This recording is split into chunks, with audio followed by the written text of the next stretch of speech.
कल्याण डोंबिवली शहरातील बेकायदा इमारतीमधील रहिवाशांची फसवणूक झाली असून न्यायालयाच्या निर्णयाचा सन्मान ठेवून तेथील नागरिकांना न्याय कसा देता येईल याचा विचार केला जाईल, असं मत वनमंत्री गणेश नाईक यांनी जनता दरबारात व्यक्त केलं. तसंच दिव्यातील 54 इमारतींबाबत मंगळवारी मंत्रिमंडळ बैठकीत चर्चा करण्यात येईल, तोपर्यंत ही कारवाई तुर्तास थांबवा असे आदेश त्यांनी दिले.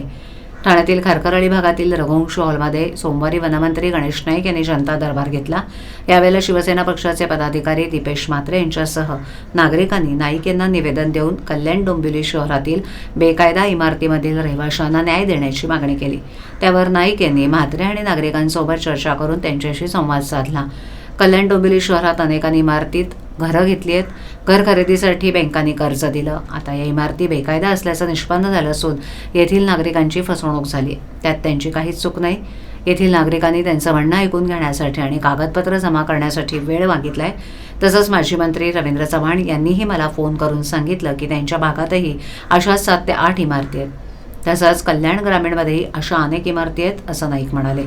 कल्याण डोंबिवली शहरातील बेकायदा इमारतीमधील रहिवाशांची फसवणूक झाली असून याबाबत मुख्यमंत्री देवेंद्र फडणवीस आणि उपमुख्यमंत्री एकनाथ शिंदे यांच्यासोबत होणाऱ्या मंत्रिमंडळाच्या बैठकीत चर्चा करण्यात येईल. तसंच न्यायालयाच्या निर्णयाचा सन्मान ठेवून तेथील नागरिकांना न्याय कसा देता येईल याचा विचार केला जाईल, असंही त्यांनी स्पष्ट केलं. दरम्यान दिवा भागातील 54 बेकायदा इमारतींवर न्यायालयानं कारवाईचे आदेश दिले असून पालिकेनं या इमारतींवर कारवाई करण्याची तयारी सुरू केली.